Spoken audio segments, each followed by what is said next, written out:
Boleh dielaborasi lagi Mas Burhan, apa sih yang nantinya bisa memberikan pengaruh cukup besar dari komitmen Presiden untuk menunjukkan bahwa memang saat ini sebagai negarawan Presiden netral?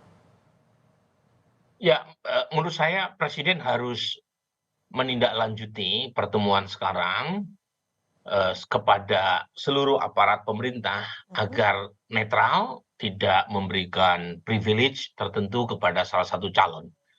Jadi ada surat edaran yang diberikan kepada seluruh aparatus negara, TNI, kemudian Polri, kemudian Kejaksaan, termasuk juga institusi seperti kementerian maupun surat edaran kepada seluruh kepala daerah agar tidak menggunakan instrumen kekuasaan, tidak menggunakan aset negara untuk kepentingan pemenangan kepada salah satu calon manapun ya. Mhm. Jadi ada follow up-nya, tidak sekedar makan siang gitu ya. Makan siang penting gitu ya. Tetapi jangan sekedar makan siang saja, tapi ada follow up-nya dan kemudian publik mengawasi. Kompas TV, media, civil society mengawasi ada tidak abuse of power berkaitan dengan proses menuju 2024 nanti ya. Termasuk nah pertemuan kali ini bukan semata-mata itu ya, tapi Presiden juga harus memberikan gesturnya kepada ketiga calon presiden yang diundang. Ya, setahu saya yang diundang hanya 3 capres ya. Mhm. Cawapresnya nggak diundang gitu ya. Setahu saya ya. Jadi Mas Gibran nggak ada di situ, Pak Mahfud nggak ada di situ, Pak Muhaimin nggak ada di situ. Nah, saran saya gitu ya, itu juga dipakai untuk memberi nasihat kepada 3 calon presiden yang diundang makan siang ini ya, agar kampanye secara damai dan gembira. Mmm. Ya, jangan menyebarkan hoax, jangan menggunakan politik identitas, ya, jangan menyalahgunakan kekuasaan, ya. Ini penting ini, karena situasi dunia sedang tidak baik-baik saja, ya, geopolitik sedang memanas di banyak tempat, di Timur Tengah, kemudian di Rusia dan Ukraina, kemudian memanasnya perang dagang antara Amerika dan China, ya.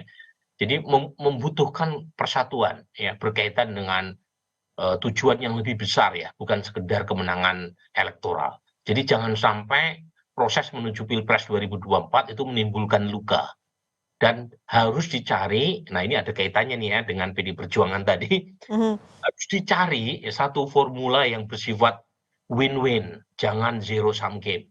Mmm. Ya, karena terus terang saya harap-harap cemas ya, sangat khawatir melihat perkembangan perseteruan antara PD Perjuangan dengan Istana yang menuju pada indikasi yang kurang positif. Ya, saya tahu kedua belah pihak ini mungkin merasa dikecewakan satu sama lain, tetapi harus ditempatkan kepentingan nasional yang lebih besar di atas segalanya. Ya. Jadi jangan sampai hubungan kedua belah pihak, Presiden Jokowi dan PD Perjuangan itu memburuk, karena yang merugi adalah bangsa Indonesia. Mhm. Jangan sampai hubungan itu memanas hanya karena persoalan elektoral, kemudian mengabaikan kepentingan yang lebih besar. Ini penting nih, saya sampaikan, karena sejauh ini kedua belah pihak itu sebelum drama terakhir, itu hubungannya bersifat simbiosis mutualistik. Ya. Mhm. Presiden Jokowi mendapatkan dukungan penuh dari PD Perjuangan untuk menjaga stabilitas politik, karena PD Perjuangan adalah kapal induk terbesar di parlemen ya, dengan kursi terbanyak yang memberi garansi kepada Presiden Jokowi untuk bisa memuluskan semua kebijakan berjalan secara baik. Saat yang sama PD Perjuangan juga mendapatkan insentif dari popularitas Presiden Jokowi. Ya. Data saya survei indikator terakhir menunjukkan 24% dari total responden yang mengaku memilih PD Perjuangan itu karena suka Presiden Jokowi.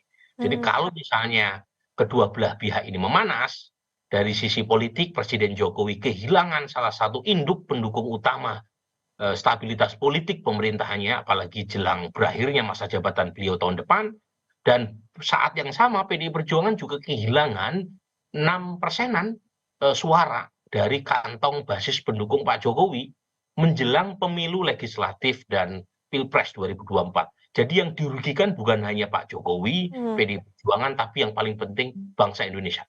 Oke, ini apakah kekhawatiran Mas Burhan soal zero sum game yang mungkin kita tidak berharap sampai di sana akan terjadi karena pertikaian